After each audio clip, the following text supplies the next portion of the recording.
네, 안녕하십니까. 김사원입니다. 우리의 몸은 우리의 마음을 대변해주고 알려주는 역할을 하는데, 특히나 반복되는 질환이나 통증, 만성질환 등은 내 안에 이해받지 못한 억눌려 있는 나의 마음을 대변해주고, 그거를 알아달라는 신호로 해석할 수 있습니다. 지금 말씀드리는 것들은 100% 누구에게나 똑같이 적용되는 건 아니고요. 이런 맥락에서 자기의 내 안에 억눌려 있는 마음을 스스로 치유하고 이해해주고 상처받은 내면 아이와 대화를 할 때 활용하시면 가장 좋습니다.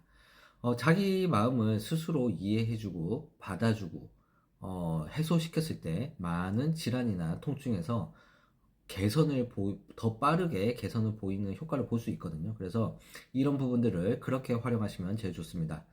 자, 오늘 알아볼 주제는 바로 우리 많은 사람들이 이제 관심사가 될 수 있는데 바로 비만과 과체중에 대한 몸이 나한테 보내는 신호, 알려주는 마음에 대해서 한번 말씀드려 보겠습니다. 보통 이제 비만이나 과체중이 발생하는 것들은, 살을 이렇게 찌우잖아요. 그러면 외부로부터 더 두껍게 이렇게 벽을 치는 것과 같은 이치로 생각하시면 되겠습니다. 몸은 내 마음의 어떤 것들을 대변하기 때문에 외부의 상황에서 외부의 위험으로부터 보호하려는 보호막을 과하게 설정하는 거예요. 근데 이런 것들이 과하게 이렇게 나오는 이유가 뭐냐 하면 외부 상황이 뭔가 공포스럽다는 거예요. 그리고 긴장의 연속이고 요런 것들 때문에 보호막을 쳐야 된다라고 내가 생각하고 있다는 겁니다. 그래서 이런 마음들이 저 깊숙이 눌려 있는 경우가 되게 있습니다. 그래서 공포 반응은 때로는 내 안에 공포 반응이 나오는 이유는 너무나 분노스러운 반응과 더불어서 내가 누군가를 용서를 해야 된다라고 생각을 하는데 거기에 대한 저항감으로 공포 반응이 나올 수 있습니다. 그래서 내가 마냥 가령 예를 들어서 아버지를 용서할 수 없는데 용서를 해야 될 것 같은 느낌을 내가 이성적으로 윤리 도덕적으로 표면 의식으로 가지게 되게 되면 나는 내 안에서는 상처받은 내면 아이는 용서하기 싫은 거예요. 싫은데 이것들을 용서를 해야겠다라고 생각하면 이거와 더불어서 이런 반응들을 더 이상 느끼기 싫어서 보호막을 쳐서 과체중, 비만으로 표현되는 경우가 있습니다.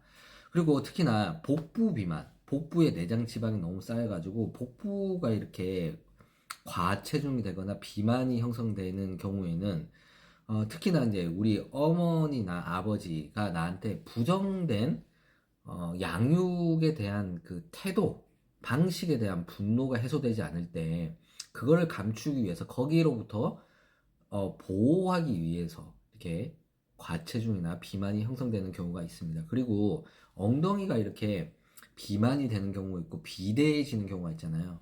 운동을 해서 엉덩이가 이렇게 탄력적으로 변하는 경우가 다르게 뭔가 엉덩이만 좀 너무 살이 쪄, 비대해져, 순환이 안 돼. 이런 경우에는 부모에 대한 나의 분노가 너무 절대 용서할 수 없어. 난 부모님을 용서 안 할 거야.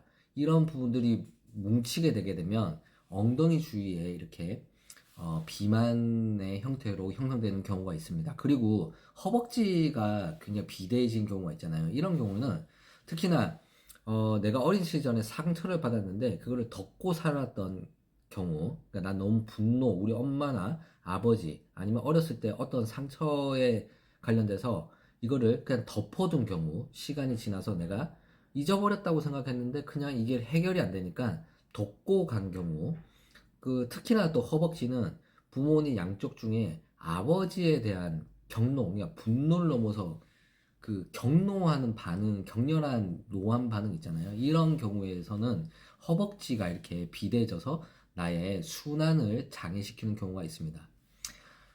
우리의 몸은 우리의 마음을 대변하는데 특히나 만성질환, 또 반복되는 통증, 그리고 조절되지 않는 어떤 증상은 내 안에 어떤 마음을 본인한테 알려주는 신호일 수 있습니다. 그래서 이런 부분들을 이해하고 이제 알아차리고 인정하고 받아주고 느껴주게 된다면 이런 신체 증상이 많이 완화되기 시작합니다. 그러나 이런 부분들이 너무 깊게 상처가 있거나 내가 알아차리지 못하고 알아차리려고 아무리 노력해도 이게 잘 이해가 안 되는 경우에는 그런 분들은 반드시 몸의 순환을 좋게 해주는 관리를 해주면 크게 도움을 받을 수 있습니다.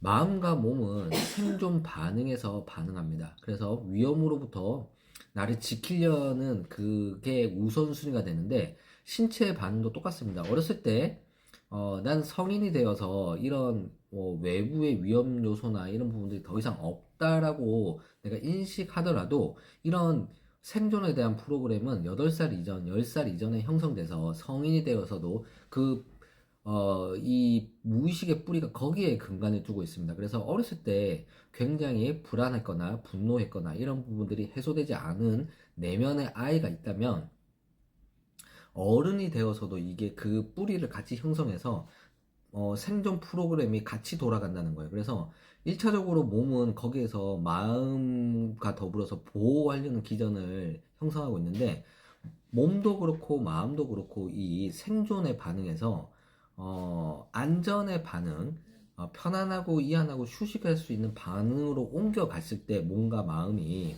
비로소 진정한 치유가 시작됩니다. 그래서 내가 뭔가 마음으로 자꾸 해결이 안 되면 1차적으로 신체적인 생존의 반응에서 안전의 반응, 그러니까 교감신경의 그 생존 반응에서 부교감신경의 치유의 반응, 휴식의 반응으로 옮겨갈 수 있는 시스템을 형성하는 게 굉장히 중요합니다. 그래서 이런 부분들을 여러분들이 이해하시고 내가 마음 공부를 너무 오래 해도 뭔가 통증이 반복되고 통증이 더 심해지거나 이런 부분들이 있다면 몸을 순환해서 생존 반응에서 안전의 반응, 치유의 반응으로 몸의 관리를 통하게 되면 마음을 이해할 수 있는 그 튼튼한 뿌리와 근간을 형성할 수 있습니다. 우리가 욕구의 단계가 있는데 1차적으로 육체, 신체의 안전에 대한 반응, 그 욕구가 제일 하단에 있습니다. 그래서 내가 신체가 위험하게 되면 마음을 안정할 수 없는 이유가 여기에 있거든요. 그래서, 가령 내가 엉덩이에 못이 박혔어요. 못이 박혔는데 이 신체가 위험한 거잖아요. 그래서 이 신체가 위험한 상태에서는 마음을 아무리 수련해도 아파 죽겠는데, 몸이 아픈데, 1차적으로. 몸이 생존이 위험한데, 마음을 웬만한 사람들은 이거를 넘어갈 수 없다라는 얘기입니다. 그래서 그럴 때는 간단하게 엉덩이에 있는 이 가시 하나만 빼줘도 마음이 이완할 수 있는 이치와 같습니다. 그래서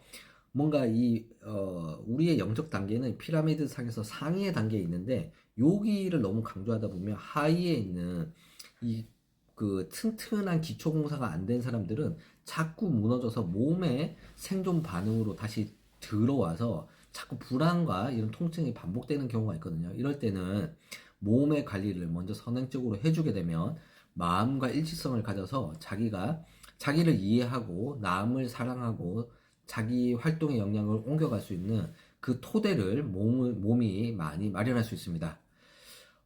이 영상을 통해서 자기를 이해하고 치유의 방법을 좀 도움이 되었으면 좋겠습니다. 다음에 더 좋은 영상을 찾아뵙겠고 경청해 주셔서 감사합니다. 고맙습니다.